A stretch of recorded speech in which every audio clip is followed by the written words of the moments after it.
सब मित्र के हमर नमस्कार।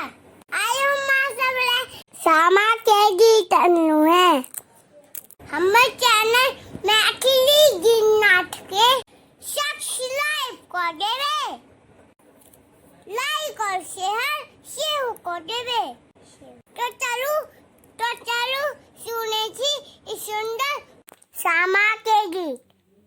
गे माई बीतलैया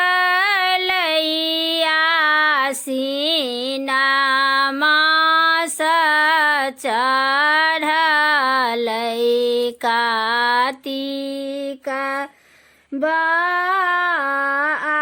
आबि गेलै सामा साना दिन गे माई बीतलैया सीना मास चढ़लै कार्तिक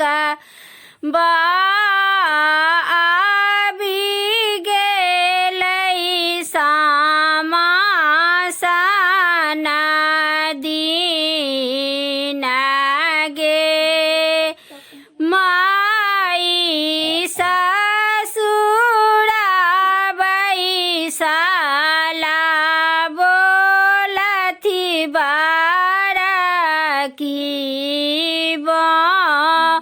बहिन हमहु जेबै नैहर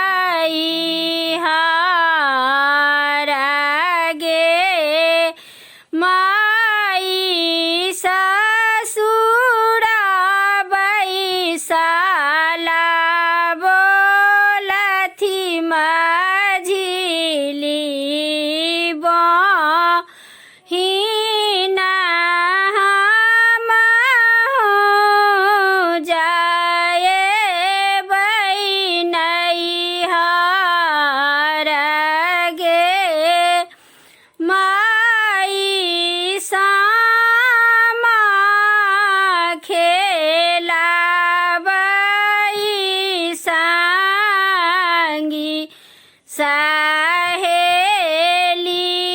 मिली भैया के देबनी आशीष गे माई सामा खेलेबै संगी सहेली संग भैया के देबनी आशीष गे माई जुगे जुगे जीवथु मोरा बड़का भैया बड़की भौजी के बढ़नुआही